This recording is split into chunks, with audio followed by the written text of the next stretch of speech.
এই যে বন্ধুরা তোমরা দেখতেই পাচ্ছ চিকেনের লাল ঝোল কেমন হয়েছে এবারে তোমাদের জানাবো টেস্ট করে।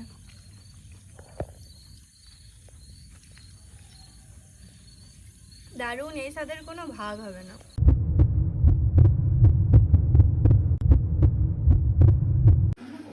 হ্যালো বন্ধুরা, তো আমরা চলে এসেছি আবার পরবর্তী ভিডিও নিয়ে। তোমরা আমাদের সাথে দেখতে থাকো প্রিয়াঙ্কা রান্নাঘর। আজকে না আমরা চিকেনটা সিম্পলভাবে রান্না করব। সিম্পল চিকেনটা যেমন একটু ঝোল ঝোল টাইপের হয় সেরকম চিকেনটা আমরা রান্না করবো। তো তোমরা দেখতে থাকো প্রিয়াঙ্কা রান্নাঘর, স্কিপ করবে না কিন্তু, পুরো ভিডিওটা দেখবে আর কমেন্ট করে জানাবে যে কেমন লাগলো। তো বন্ধুরা, অন্য ভিডিওর মতনই চিকেনের মশলাটা বাড়িতেই বানিয়ে নেবো, বাদবাকি রান্নাটা টোটোতে গিয়ে হবে। তো আমাদের কড়াইতে তেল দেওয়া হয়ে গেছে, তেলও গরম হয়ে গেছে। এর মধ্যে আমরা তেজপাতা শুকনো লঙ্কা দিয়ে দিয়েছি। এর মধ্যে আমরা গোটা জিরে দিয়ে দিলাম। এর মধ্যে আমরা পেঁয়াজ কুচি দিয়ে দিলাম। পেঁয়াজটা সিদ্ধ হওয়ার জন্য একটু লবণ দিয়ে দিলাম। তো বন্ধুরা, এর মধ্যে আমরা আদা রসুনের পেস্টটা দিয়ে দিচ্ছি। তো বন্ধুরা, এর মধ্যে আমরা গুঁড়ো মশলার পেস্টটা বানিয়ে নিয়েছি।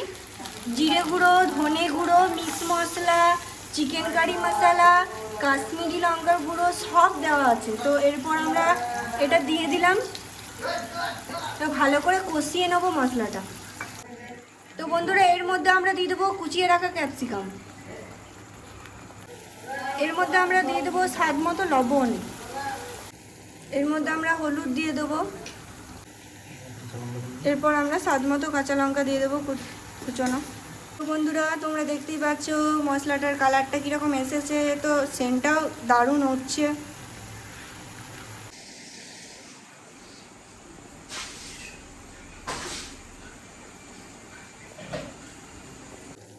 তো বন্ধুরা, আমাদের কিন্তু মশলাটা কিন্তু রেডি হয়ে গেছে। এরপর আমরা মশলাটাকে টোটোতে শিফট করব। তো তারপর আমরা বাদবাকি রান্নাটা টোটোতেই করব। তো বন্ধুরা, এর মধ্যে আমরা চিকেনটাকে দিয়ে দিচ্ছি। ভালো করে কষিয়ে নেবো চিকেনটা।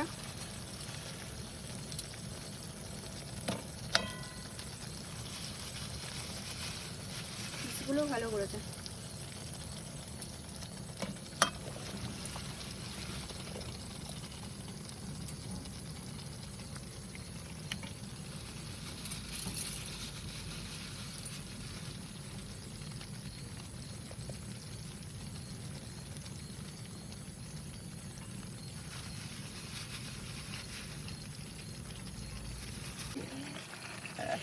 তো বন্ধুরা, আমাদের মাংসটা ভালো করে মিশিয়ে নেওয়া হয়েছে মশলার সাথে।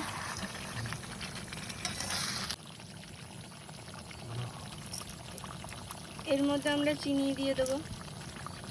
তো বন্ধুরা, এর মধ্যে আমরা গরম মশলা দেবো। নিয়ে মাংসটা আমাদের হয়েই গেছে, নিয়ে একটু নেড়ে পরে নামিয়ে নেবো।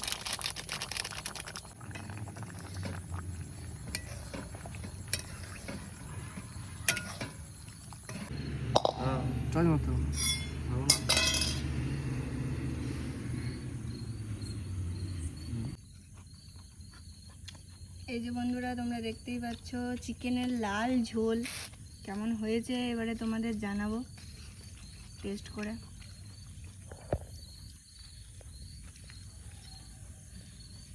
দারুণ, এই স্বাদের কোনো ভাগ হবে না। তো আপনারা বাড়িতে একবার হলেও ট্রাই করবেন, আমাকে কমেন্ট করে জানাবেন যে কেমন হয়েছে আমার ভিডিওটা।